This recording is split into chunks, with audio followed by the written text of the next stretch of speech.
Hola, bienvenidos a Discapacidad Televisión. Recuerda suscribirte para no perderte los últimos estrenos y programas en vivo.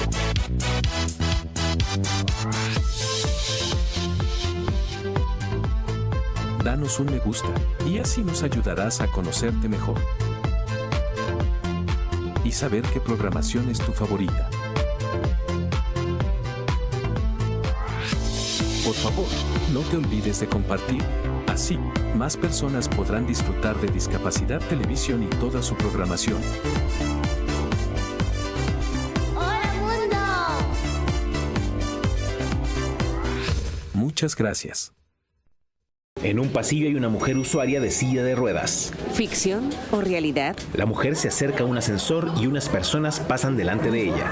La mujer les mira con molestia y sube al ascensor. Suben dos ejecutivas. Qué terrible lo de este ascensor. ¡Ay, terrible! Ya cuenta. Se apoyan en la silla de ruedas. ¿Que lo supiste? No, pero si le gritó a todo el mundo, la desubicó. Ah, pero es que no me sorprende si ella siempre ha sido desubicada. Sube un repartidor. ¿Aló? ¿Aló, jefe? No, si la hago cortísima, ahora le meto turbo a la moto y llego al toque. La mujer baja. Tal vez parece ficción, pero es la realidad de muchas personas con discapacidad. Ve al repartidor salir del Cada edificio. momento es una oportunidad para la inclusión. La mujer sube al ascensor sonriendo. Un grupo de personas espera tras ella. La vida está compuesta por acciones grandes o pequeñas que nos permiten avanzar hacia el cambio cultural. Unas puertas automáticas se abren delante de la mujer. Con actos de inclusión, reafirmamos los derechos de las personas con discapacidad. Ella sonríe a cámara. Más información, cenadis.gov.cl. Cenadis, Ministerio de Desarrollo Social y Familia, Gobierno de Chile. Presentes por un mejor futuro.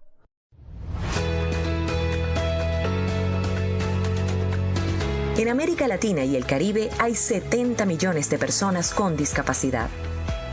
La falta de infraestructura accesible es una de las barreras que enfrentan. Desde el BID promovemos la inclusión laboral de personas con discapacidad, el fortalecimiento institucional en temas relacionados y el desarrollo de estándares de accesibilidad universal en la infraestructura. Un ejemplo es el Programa de Sustentabilidad y Eficiencia del Sector Eléctrico en República Dominicana, donde se desarrolló una política de inclusión laboral. También se construirán baños accesibles gracias al Programa de Gestión Integral de Residuos Sólidos Urbanos en Argentina. Y en Brasil se han capacitado a conductores de autobuses para atender a sus usuarios, garantizando la accesibilidad a las estaciones y el espacio público. Además, hemos desarrollado una guía de servicio inclusivo para personas con discapacidad y otras publicaciones en transporte, agua y energía. Estamos haciendo camino hacia una región más inclusiva.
Esto es Dominicana.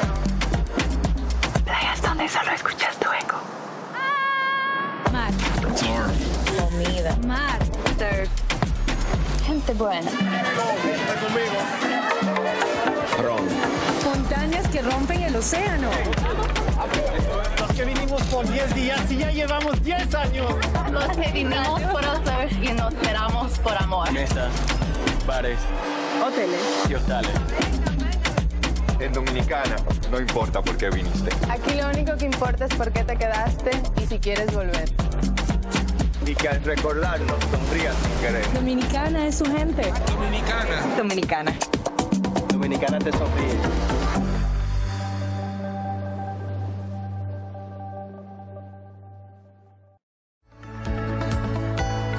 los programas que conforman a la CNDH? 6. Atención a personas con discapacidad. Este importante programa, perteneciente a la primera Visitaduría General, trabaja de manera conjunta con organizaciones de la sociedad civil y dependencias de los 3 órdenes de gobierno, a través de la promoción, difusión, orientación y acompañamiento en casos de presunta vulneración a los derechos humanos de las personas con discapacidad. Además, realiza investigaciones, informes y diagnósticos acerca del estado que guardan los derechos humanos de este sector de la población, a fin de dar a conocer las áreas de oportunidad, coadyuvando con la asertiva toma de decisiones en pro de la inclusión. Si consideras que tus derechos han sido vulnerados, acércate a nosotros. En la Comisión Nacional de los Derechos Humanos, defendemos al pueblo.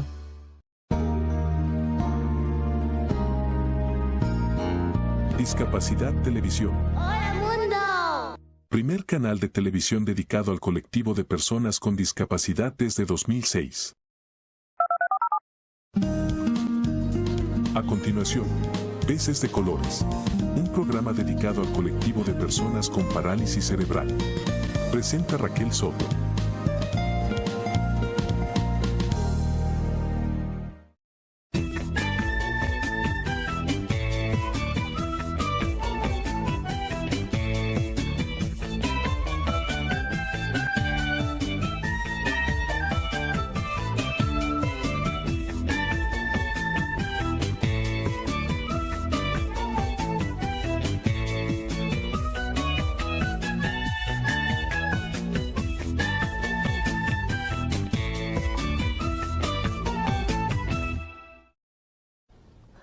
Hola, estamos de nuevo con vosotros. Ya sabéis, desde la Asociación para el Progreso de las Personas con Parálisis Cerebral Minusplace, hoy tenemos 2 invitados de la Asociación Aspace de Barcelona. Ellos son Ana Fornos. Hola. Ana. Ella es directora asistencial del Centro Alcohólico San Gabriel. Y Carlos Sandrama, que es el gerente de Aspace. Hola. Hola, buenas tardes. Bueno, el centro de Aspace es un centro que fue pionero en España.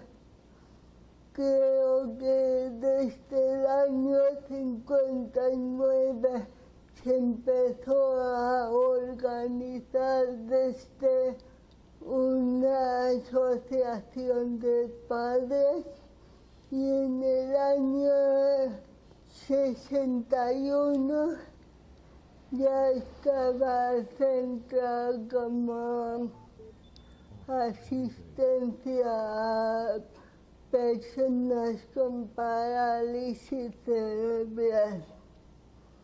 Creo que en el 66 ya empezó como escuela, porque en mi caso yo fui alumna de Aspace. Yo llegué en el 68 porque yo había nacido en Madrid y en España nadie tenía ni idea de la parálisis cerebral, y indagando pues nos trasladamos aquí a Barcelona para que yo fuera al colegio de Montjuïc. Y aquí me tenéis.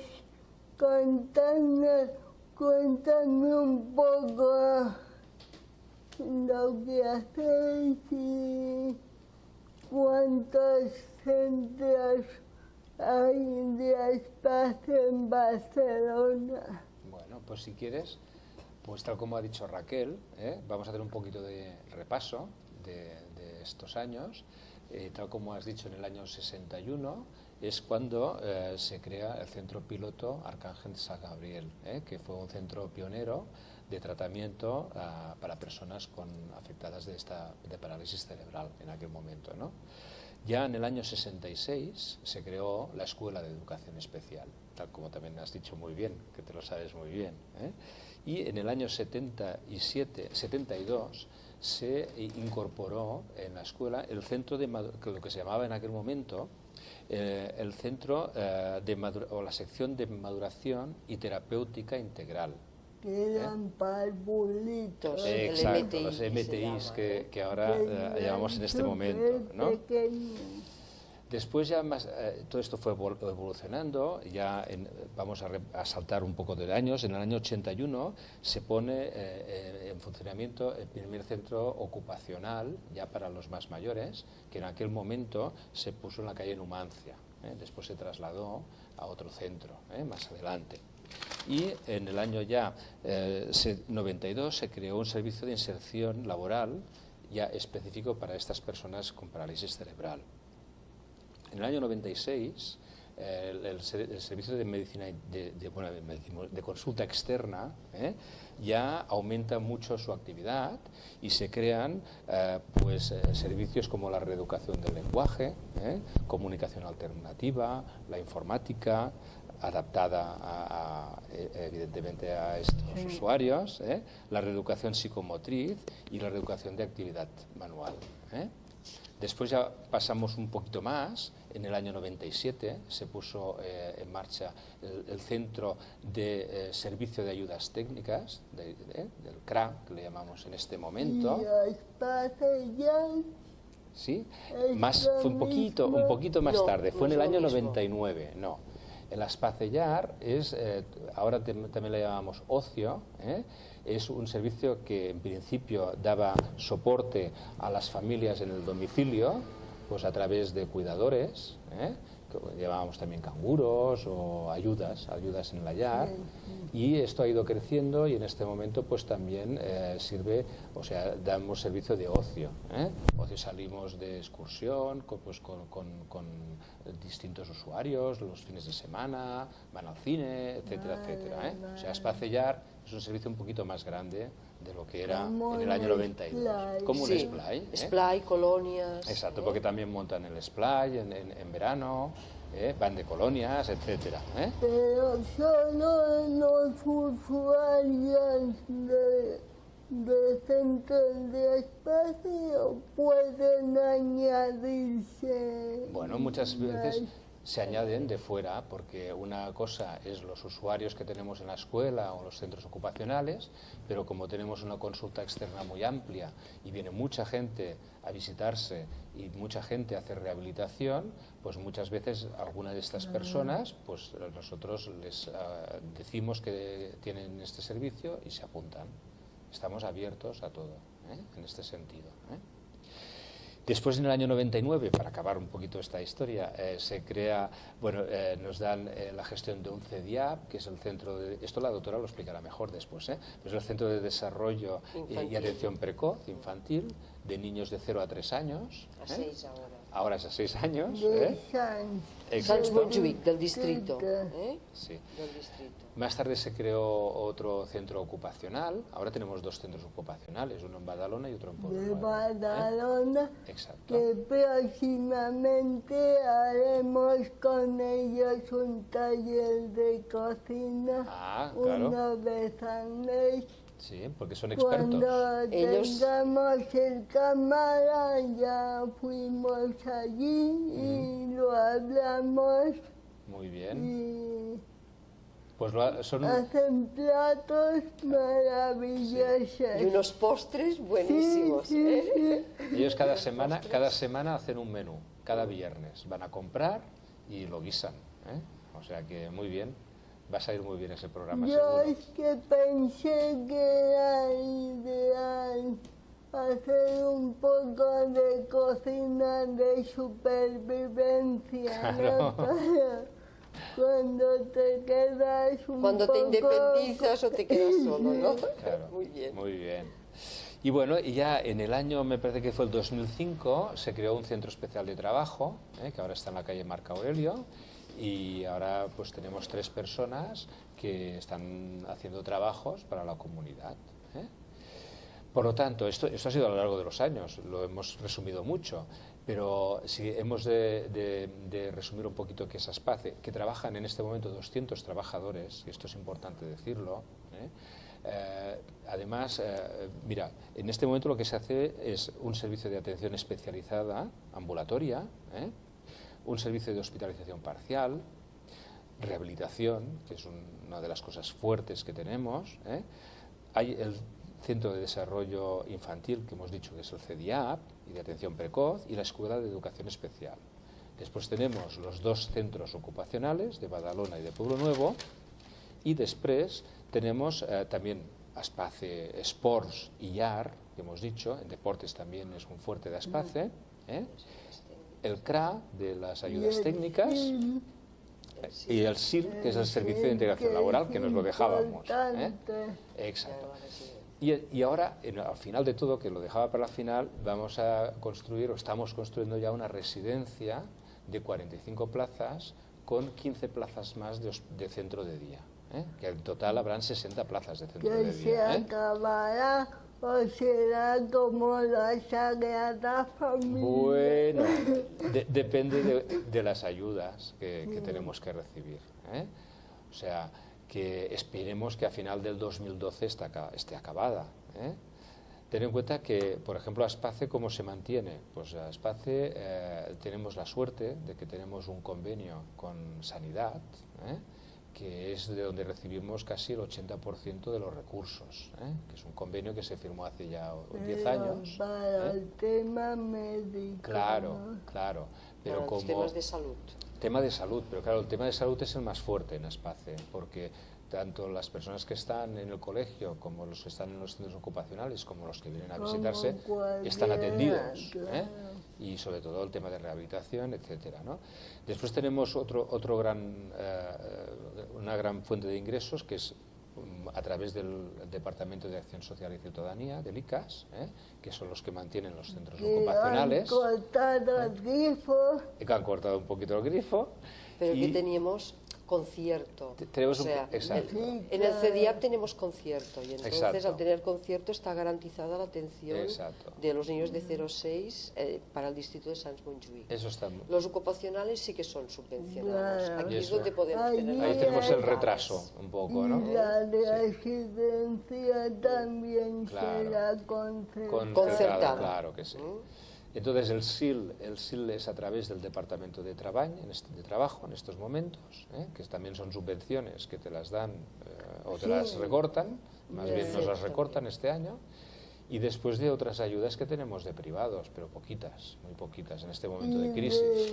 Y nos presentamos a muchos proyectos. Mecenas o así ya no hay, no existen. No hay.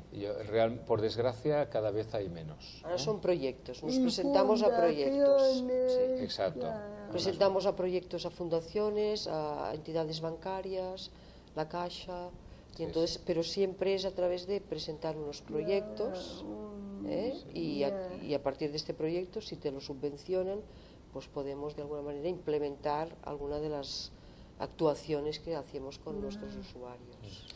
Y la residencia, como decías, pues hay un compromiso del Departamento de Acción Social y Ciudadanía de asumir el 50% del coste. El 50% hasta el 50% del coste. Porque la gente en teoría que tiene lo de la ley de dependencia. Sí. No, pero esto es la construcción. Esto es el coste de la construcción, no de las plazas. No. Las plazas van a ser gratuitas. No las plazas. Te decía la construcción, y el otro 50% pues tenemos que buscar recursos. Una parte viene a través de las ayudas del IRPF, Y después de otras entidades que nos ayudan, pues Caja Madrid, La Caixa y otros que vamos a pedir para que nos ayuden. Y de las plazas sí que hay un convenio con la Generalitat, que en el momento que esté construida la residencia, pues ellos van a financiar parte de estas plazas, y por lo tanto esto está asegurado a través de la ley de la dependencia, etcétera. Entonces, 40 plazas. 45. Ya están ocupadas. Bueno, ¿no? casi seguro, sí. Segurísimo. ¿Y cómo no se ha propuesto hacer un sector de apartamentos para la gente que queda en medio? Bueno. Porque siempre la gente que quedamos son muy pocos, claro, estás en medio de la nada. Pues es una cosa que podemos proponer a partir de ahora, ¿no? Ahora se están construyendo 3 residencias, ¿no?, para paralíticas cerebrales. Una 4. Exacto. Después está Esclar, la Fundación Catalana y nosotros. Por lo tanto, quizá el siguiente paso pues podría ser esta iniciativa que tú tienes, de ir a pedir juntos. Sí, tú estuviste en Peramitjans, ¿no? Peramitjans sí Yo que tiene... estuve un año en Peramitjans. O sea que la tipología de los usuarios es un poco distinta, pero ellos sí que ahora han inaugurado unos pisos también en la Gran Vía de Barcelona, concertados con el ICAS también. Bueno, son otras maneras. Al ser nosotros una asociación de padres, claro, son los padres los que piden, ¿sabes?, la residencia. O sea, aquí, de alguna manera, tú lo ves distinto. Claro, tú lo ves distinto. O sea, son los padres que piden para los hijos más pluridiscapacitados, que no podrán ser autónomos, y tú como persona con parálisis cerebral, con una autonomía personal importante, a nivel sobre todo intelectual, que has podido hacer tu formación, entonces lo que quieres son que te ayuden a lo que serían las actividades de la vida diaria, que te faciliten. Gente que está en el intermedio que no se acaba de referir o de asegurar por ello mismo. Y yo pienso que tendría que haber un estado intermedio. Se creó un programa que existe aún, el programa de suport a la llar, y que había 3 niveles de suport. Y parecía que el suport máximo de nivel de horas semanales era poco para las personas con problemas de parálisis cerebral. Yo creo que se puede seguir mejorando este tipo de programas. Y después está la discusión entre lo del asistente personal, que tú ya sabrás, que hay, bueno, que se está intentando, ¿no?, que serían más horas de las que ofrece el programa de support. Que no existe. No, pero se está hablando mucho, se está en la línea. Y yo me parece que se está haciendo una prueba piloto en Gerona. También tiene... De todo lo que sería el asistente personal, lo que sería de la persona referente. O sea, yo creo que se están moviendo a nivel de hacer, ¿no?, un lugar donde se pueda ayudar a las personas para que tengan una vida independiente. Pero como lo de la ley ya sabemos que no acaba de cuajar, la ley de autonomía personal. Claro, bueno, se tiene que incidir. Más dicho, de dependencia. Bueno, que el nombre ya no gusta. Bueno, pensar que cuando lo de la ley de dependencia de entrada estaba pensada para personas mayores, O sea que, bueno, yo quiero decir que muchos profesionales luchamos para que los discapacitados pudieran entrar en la ley de dependencia, para que además los discapacitados pequeños, los niños de menos de 3 años, también entraran en la ley de dependencia. Yo creo que ahora tenemos que llegar al otro paso, o también entrar a los enfermos mentales, que no entraban. Y entonces lo que tenemos que hacer ahora es que los baremos se ajusten más a la realidad de estas personas, porque los baremos estaban muy pensados para tercera edad. Y esto es un paso más que tenemos que dar. La ley está, todas las leyes se pueden mejorar. Yo creo que no nos tenemos que desanimar en este sentido. Es una ley que está... Bueno, pero es una ley que se quedó, que todas las comunidades presentarían sus enmiendas o las dificultades que tienen y que han sido bastantes, y a partir de aquí las leyes se pueden modificar. Pero ya está algo, ¿no? Ya no es empezar de nuevo. Algo que te den hoy te quiten mañana. No, ya lo tienes, ya lo has ganado, ya estás como discapacitado, ya están los niños de 3 años, ya están los enfermos mentales. Yo creo que hemos ganado mucho, pero se tiene que pulir cosas. Deberíamos pulir más cosas. Una ley como de derecho universal, que no es como la sanidad. Sí, bueno, tú sabes que la sanidad y la educación son lo que la Constitución española, pero por ejemplo, nosotros que aquí en Cataluña tenemos la atención precoz, que está en un departamento que no sería graciable como es bienestar social, es por ley la atención precoz es universal y gratuita en toda Cataluña. O sea que se han conseguido cosas. No lo es.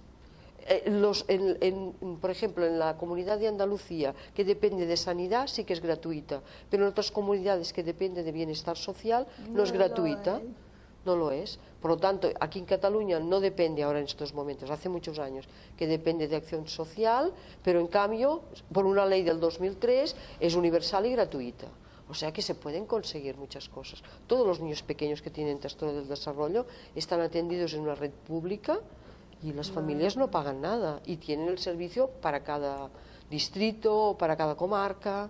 Hay 87 servicios en Cataluña. Pues en el centro de Montjuïc tratáis niños de todo el distrito de Sant. Sí, o sea, en el servicio, lo que sería el servicio médico de Aspace, atendemos a niños y jóvenes y personas adultas de toda Cataluña, incluso de toda España.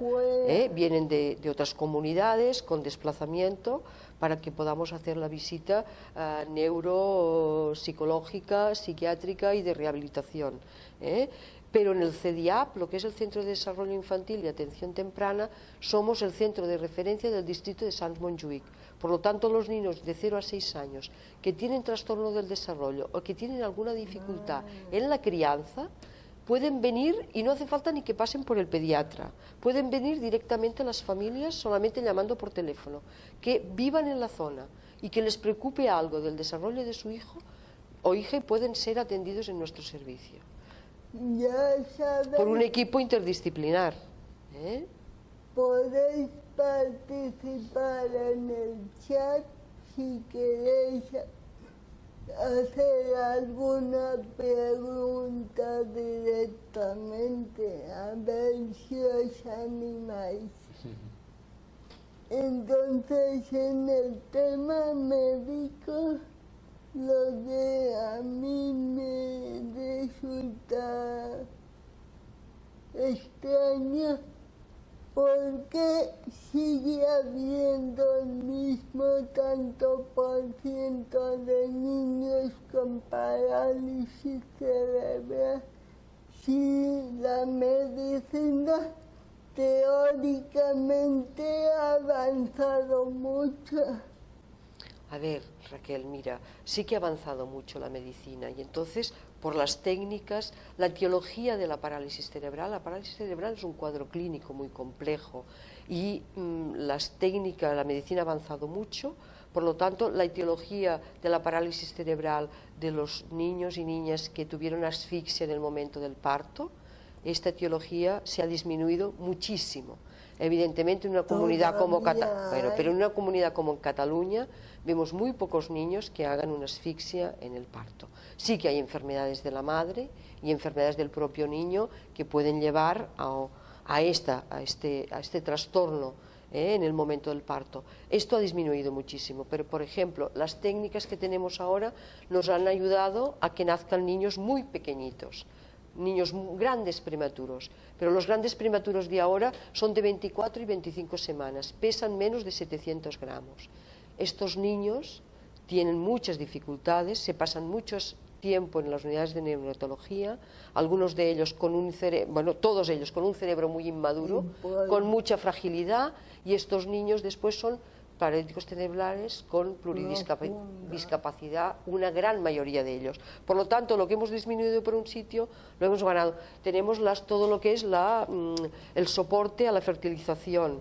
Los niños in vitro, no todos ellos, la gran mayoría van bien, pero algunos tienen problemas, son embarazos múltiples de niños que pueden nacer antes de tiempo también.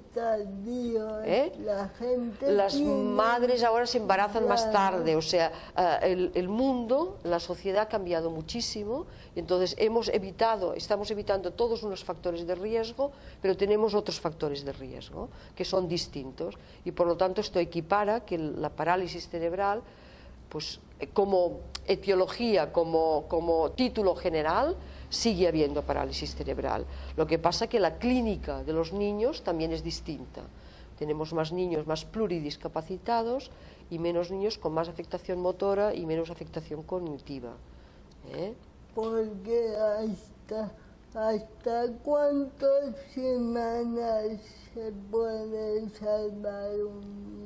A ver, no hay legislación en el Estado español ni en la mayoría de estados europeos. Solamente los holandeses tienen legislado al respecto. Los holandeses dicen que los niños que nacen antes de las 24 semanas de gestación, si el niño se considera un aborto, si el niño no vive, no le van a hacer nada para reanimarlo. A partir de las 25 semanas de gestación se reanima a los niños. Entonces, en nuestra comunidad y en el Estado español se reanima a los niños. Cuando nace el niño se reanima. Entonces, bueno, ¿qué pasa? Tenemos algo que nos ha ayudado, que son que las unidades de neonatología han cambiado muchísimo, que a los bebés se les puede estabilizar su respiración y por lo tanto era lo que no les dejaba vivir, pero bueno, tendríamos que hacer un planteamiento ético de saber la calidad de vida que van a tener estos niños. Entonces, aquí la comunidad médica a veces no nos ponemos de acuerdo. El médico de UCI, de Unidad de Cuidados Intensivos, lo que hace es, los médicos nos preparan para salvar vidas. El médico que trabaja en una unidad de cuidados intensivos va a salvar al bebé prematuro.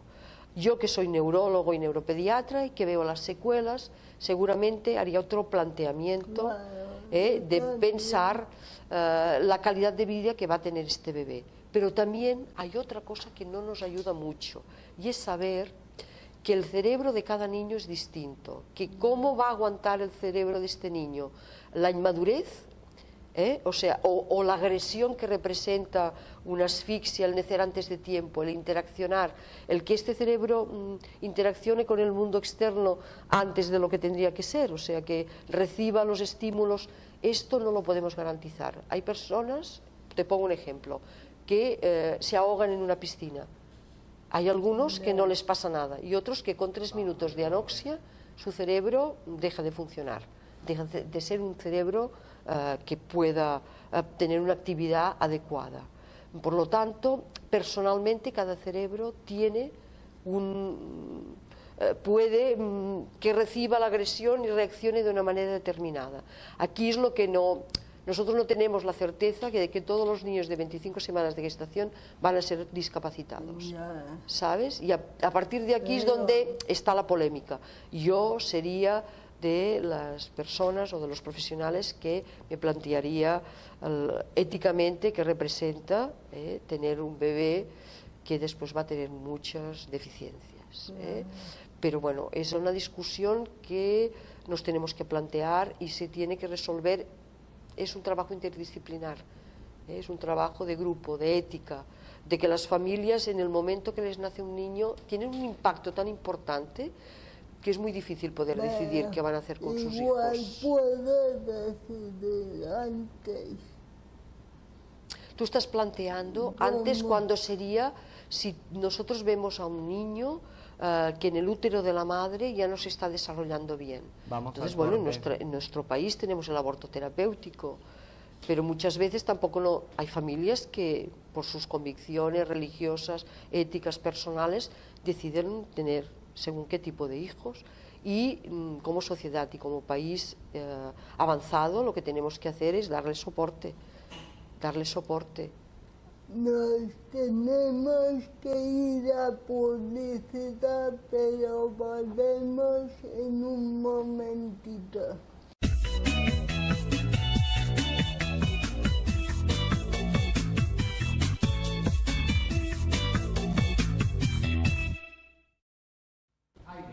Estamos aquí de nuevo y me gustaría que explicaras cuál es la filosofía y cómo empezó todo a nivel médico. A ver, yo creo que Aspace, cuando habéis comentado antes que empieza en el año 59, empieza porque unos padres están muy preocupados por la atención de sus hijos y la doctora Corominas, que era una psiquiatra, es una persona muy mayor que todavía vive y que aún participa en ciertos momentos, hasta hace 3 años aún venía a nuestro centro un día en semana.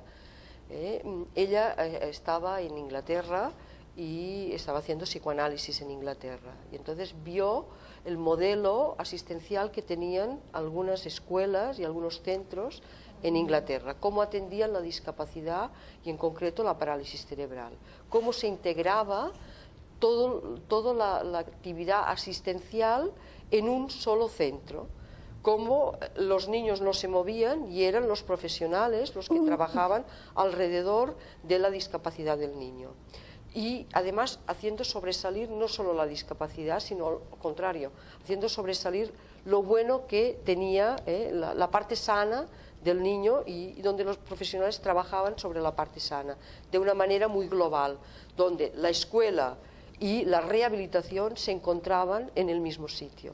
Entonces ella importó esta idea de trabajar lo rehabilitador y lo pedagógico dentro del mismo espacio. Y era el espacio de la Escuela de Educación Especial. Por lo tanto, nosotros tenemos en una aula clase una maestra, un fisioterapeuta, un terapeuta ocupacional, un logopeda y un médico, que están trabajando con un grupo de 8 niños. El médico y el logopeda para grupos de 16 y los demás solamente para grupos de 8 niños. Y trabajadora social también que... tenemos 2 trabajadoras sociales para la escuela, donde están atendidos 97 alumnos. Entonces, claro, la atención que se da, desde esto que hemos dicho, esta maestra, esta fisio y esta terapeuta ocupacional que están todos los días en la clase, más el médico y la logopeda que también asisten, representa un tipo de atención donde se van a cubrir todos los aspectos del desarrollo. No hacemos fisioterapia, no hacemos logopedia, estamos atendiendo el desarrollo del niño con todas sus dificultades y por lo tanto con las dificultades que si un niño tiene problemas de alimentación, vamos a atender la alimentación al nivel global, porque tiene dificultades para tragar, tiene dificultades para posicionarse, tiene dificultades porque ha sido un gran prematuro, ha estado mucho tiempo intubado y no quiere que le pongamos nada en la boca y la relación que tiene con la comida es una mala relación. Vamos a ayudar a esta madre a nivel relacional también para que entienda este niño cómo ponerle algo en la boca. Además de entender por qué, lo tenemos que colocar bien porque tiene una disfagia a lo mejor. Y traga muy mal, pero vamos a atender la alimentación desde estos aspectos, no solamente atenderla desde el aspecto biológico de su patología de disfagia, sino por qué este niño no come bien, porque le cuesta tragar, pero además porque seguramente no tolera que le pongamos nada en la boca. Siempre es mejor que coma, no... A veces algunos niños les hacen... El botón. Nosotros ahora en estos momentos en la escuela tenemos 4 niños con botón gástrico. Y hay momentos en que uno tiene que saber, la salud del niño va por delante, que se tiene que poner el botón, pero antes podemos hacer muchas cosas. De entrada tenemos que convertir la tarea de la alimentación en un momento satisfactorio para el niño. Con un niño que tiene una mala relación con el alimento, que además se ahoga comiendo, es difícil que tenga una buena relación.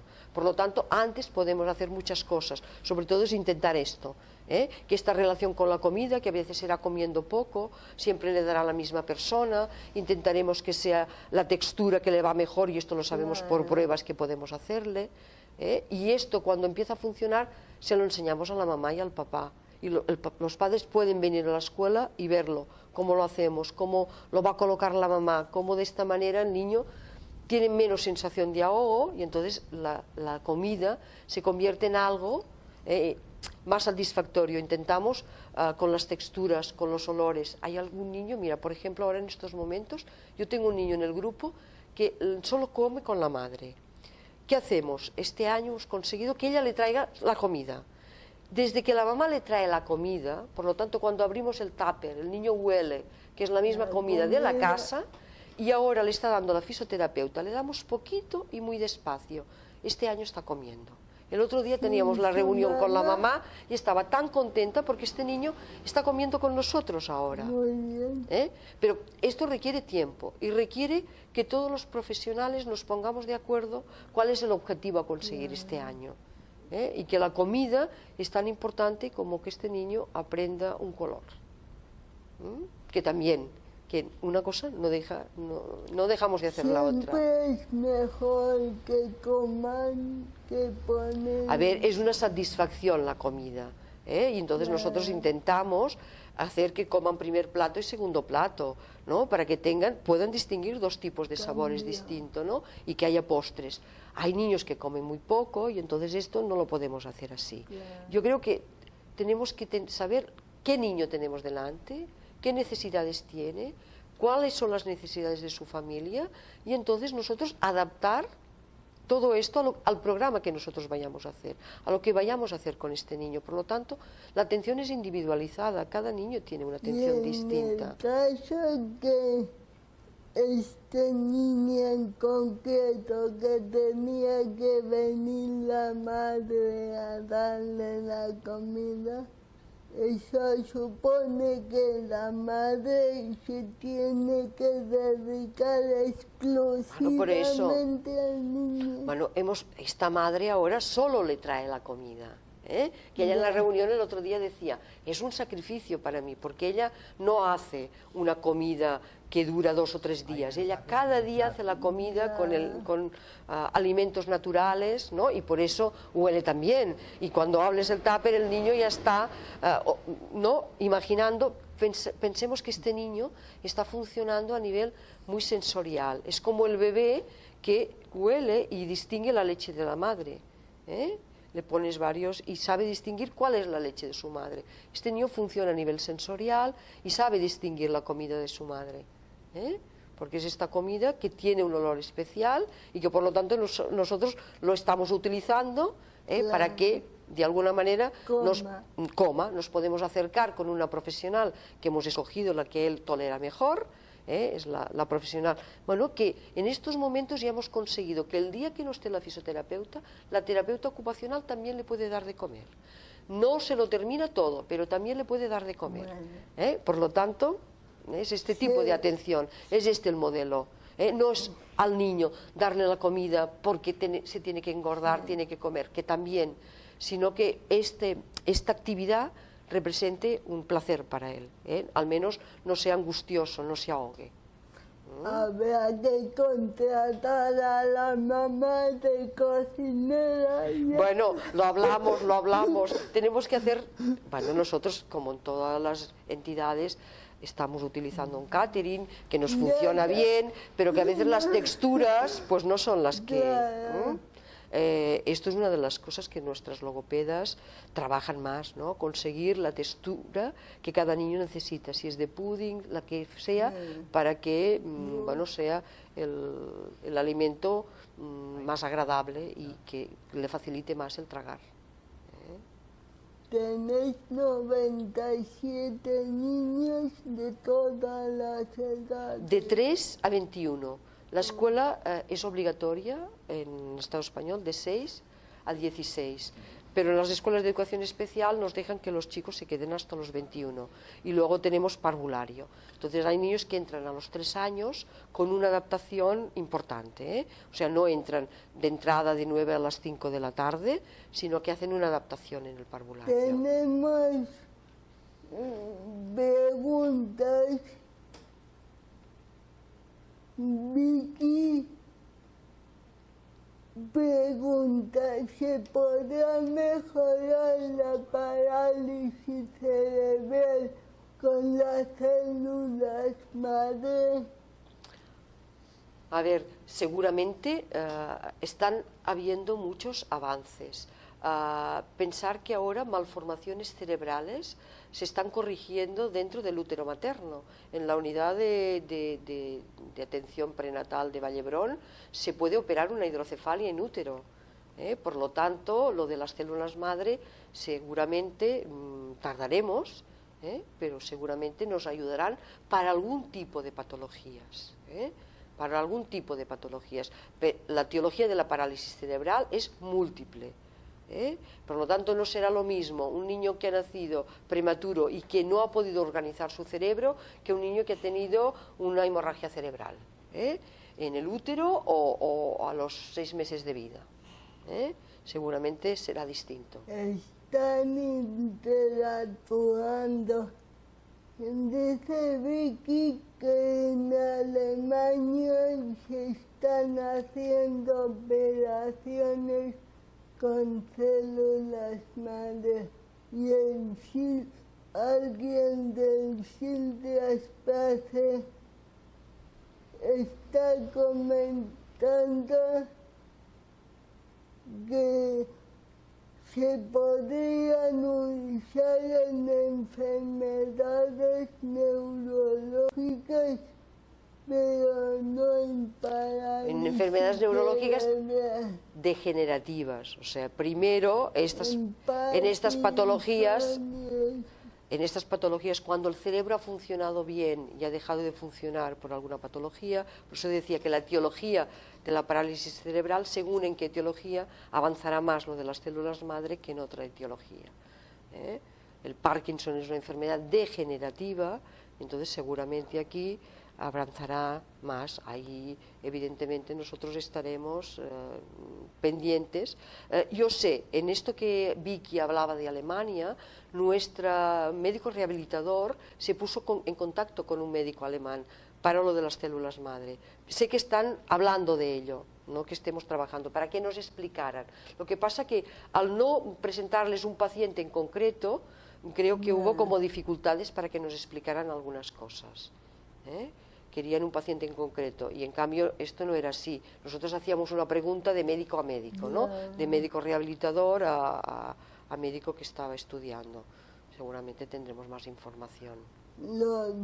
A nivel cognitivo, los niños de ahora están más afectados. A ver, esto también dependerá del tipo de la etiología. Si es un niño que hace una asfixia o tiene por ejemplo, un niño que hace una hemorragia y hace una hemiplegia, seguramente a nivel cognitivo estará mucho mejor que otro niño que ha sido un grande prematuro y que además ha tenido una hemorragia cerebral. Porque esta hemorragia cerebral se produce en un cerebro inmaduro que aún no tiene circunvalaciones cerebrales, no se han formado, en la 25 semana aún no se han formado y por lo tanto la organización de lo que sería el lóbulo frontal, todo lo cognitivo, todo lo que nos hace ser persona, seguramente está más complicada. Por lo tanto, tenemos más niños pluridiscapacitados que tienen parálisis cerebral, que tienen problemas visuales, problemas auditivos y problemas cognitivos. Entonces, a nivel escolar también es individualizado el aprendizaje. Claro, la atención tiene que ser individualizada. ¿Qué nos está pasando ahora en nuestra Escuela de Educación Especial? En nuestra comunidad de Cataluña se está apostando por la escuela inclusiva, Por lo tanto, los niños con parálisis cerebral, que tienen un nivel cognitivo más normalizado, se encuentran en la escuela ordinaria, con soportes, atendidos con soportes. Y los niños que nosotros ahora recibimos en nuestra escuela de educación especial, en el parvulario, son niños más pluridiscapacitados. Después también tenemos algún niño que hace escuela compartida, que recibe toda esta parte que antes comentábamos, rehabilitadora de nuestra escuela, fisioterapia, terapia ocupacional, logopedia, y los aprendizajes también. El aprendizaje, por ejemplo, de la lectoescritura se hace en nuestra escuela, pero los aprendizajes que son más lúdicos, todo lo que serían las habilidades sociales, se hacen en una escuela ordinaria, y se llama la escuela compartida. Esto lo hacemos... Eso fui a visitar el centro de Tarragona y allí tenía niños que cognitivamente estaban muy bien. Y están nosotros tenemos varios niños, algunos en escuela ordinaria, incluso uno que está en el instituto, que va al instituto y luego viene a hacer a nuestra escuela toda la parte más rehabilitadora. Y también hay algunas escuelas que tienen un grupito de niños especiales. Bueno, estos son las llamadas USES, las unidades de soporte a la educación especial, que están dentro de las escuelas ordinarias y tienen profesionales adecuados para atender a estos niños. Entonces son diferentes modalidades. ¿Algún niño de estos? En la USE tenemos algún niño que la estamos atendiendo en atención precoz, o sea, algún niño de CEDIAP que lo tenemos atendido en la USE. De estos tenemos varios, pero los que están en escuela de educación especial, los que están en parvulario, están en el parvulario, no tenemos ninguna compartida en el parvulario, tenemos compartidas a partir de los 6 años. Pero también es verdad que tenemos algún niño que viene a nuestro parvulario y que a los 6 años va a la escuela ordinaria. Bueno. Puede ir a la escuela ordinaria, o sea, recibe todo este trabajo intensivo que se puede hacer en lo que es la hospitalización parcial que llamamos nosotros, donde hay logopedia, fisioterapia ocupacional, de forma muy intensiva. Esta maestra también que ayuda a organizar. Tenemos 2 psicólogas en la escuela que dan soporte a toda la escuela, pero sobre todo al parvulario. Y algunos de estos niños pueden empezar la ordinaria, o sea, la primaria la empiezan en la ordinaria. ¿Y qué pasa ahora con los monitores de soporte que la Generalitat ha quitado horas? A ver. Por ejemplo, horas de comedor. Nosotros no nos hemos quitado. Claro, a ver. Lo ha tenido que ir asumiendo porque no nos queda más remedio. Nosotros necesitamos pues una serie de personas para dar las comidas, evidentemente, porque hay usuarios muy afectados y nosotros no los hemos podido quitar. Por lo tanto, ASPACE en este sentido ha tenido que asumirlo, hasta donde podamos. Son las escuelas ordinarias donde algunas velladoras que se llamaban antes han disminuido las horas de soporte. Esto lo tendríamos que preguntar al Departamento de Educación, porque claro, si la política es la inclusión, pues quiere decir que para la inclusión necesitamos soportes. Y estos niños son niños de necesidades educativas especiales que entran en la escuela con un dictamen. Y en este dictamen seguramente se especifican sus necesidades y las tendríamos que poder cubrir. ¿Y ASPACE en alguna forma dirige cómo tratar a los niños en la escuela ordinaria? A ver si son niños. ¿Cómo hace la ONCE, por ejemplo, que tiene sus propios profesores de soporte? No es posible por... No, lo que pasa que tenemos usuarios atendidos en nuestra consulta externa de sanidad y los profesionales nos coordinamos con la escuela, hacemos reuniones con el EAP, con el equipo de asesoramiento psicopedagógico, con la maestra de educación especial y con la tutora. Esto sí que lo hacemos, pero no desplazamos profesionales a la escuela. Esto sería lo ideal. Yo creo que educación lo tiene en la cabeza, pero esto representa, bueno, poder tener unos profesionales preparados, especialistas en una materia determinada, para ir a dar soporte donde está el niño, que es donde están las necesidades. Claro.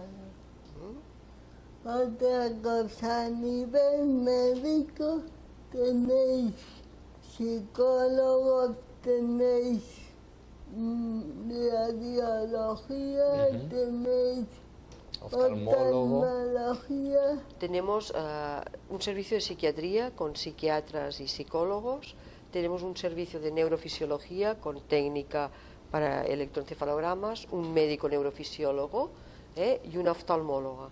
Después, rehabilitación, un servicio de rehabilitación con una médico rehabilitadora, pediatras, neuropediatras, neurólogos, y que de alguna manera hacemos el diagnóstico, ¿no?, neuropsicológico y de rehabilitación.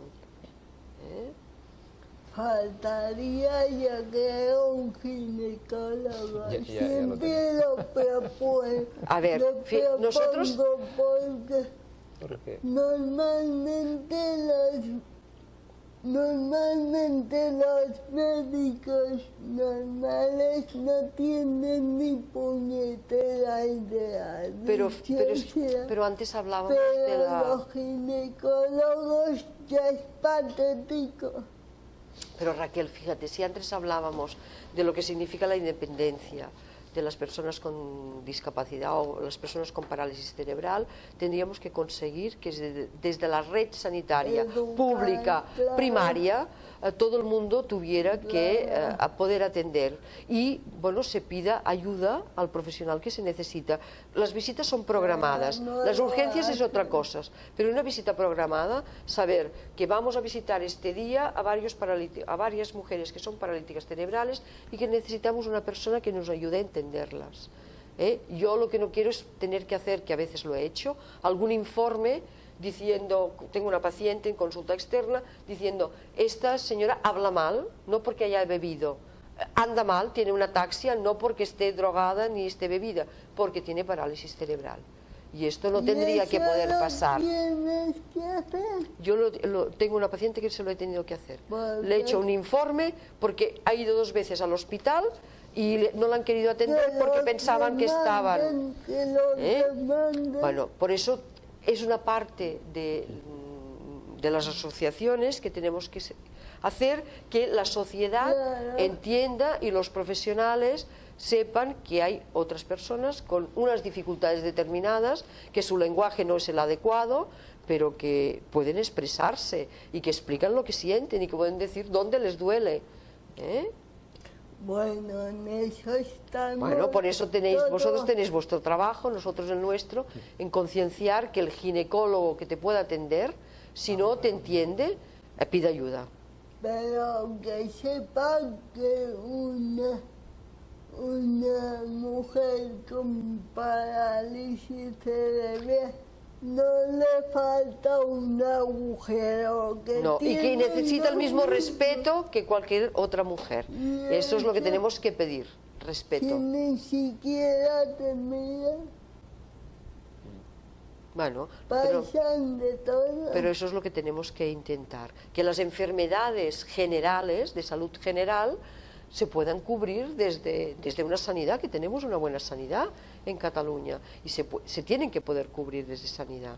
Que necesitamos para entender al paciente, pues bueno, pedimos ayuda.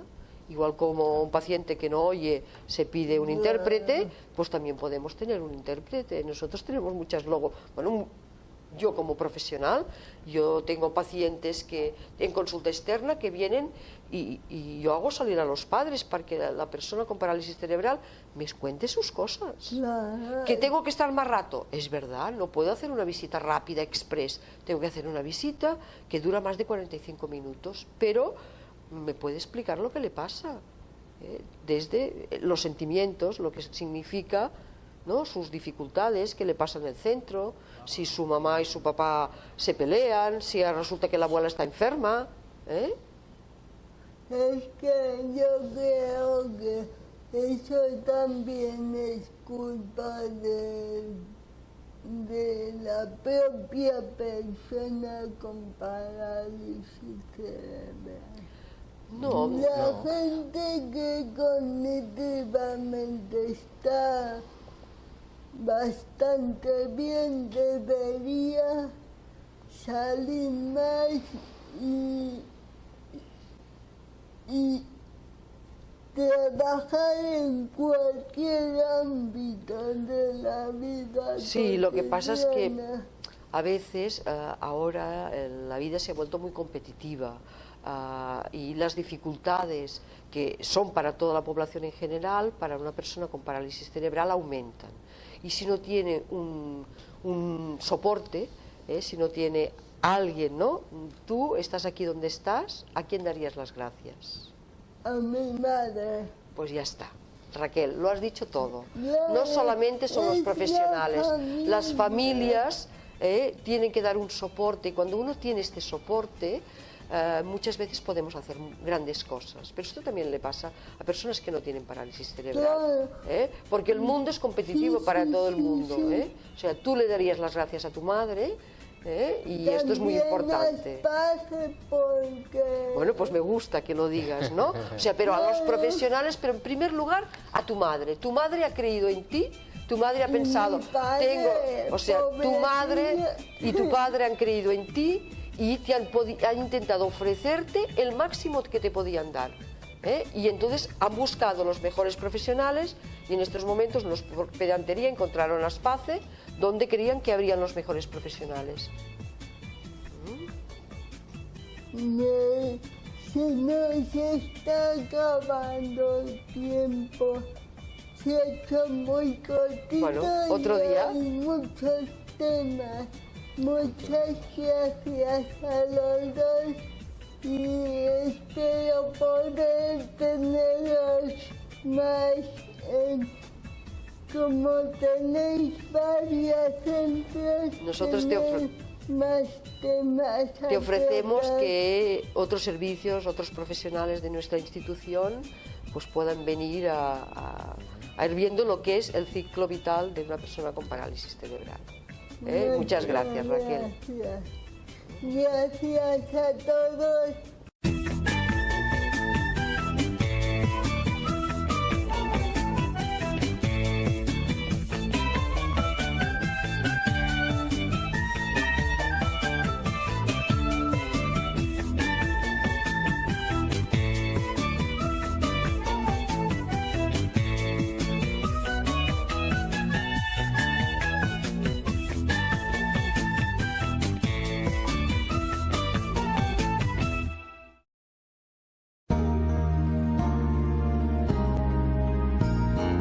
Discapacidad Televisión. ¡Hola, mundo! Primer canal de televisión dedicado al colectivo de personas con discapacidad desde 2006.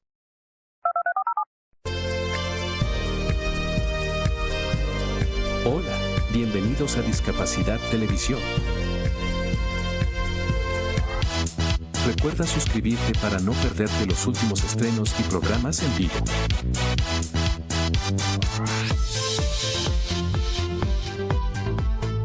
Danos un me gusta, y así nos ayudarás a conocerte mejor. Y saber qué programación es tu favorita. Por favor, no te olvides de compartir. Así, más personas podrán disfrutar de Discapacidad Televisión y toda su programación. ¡Hola, mundo! Muchas gracias.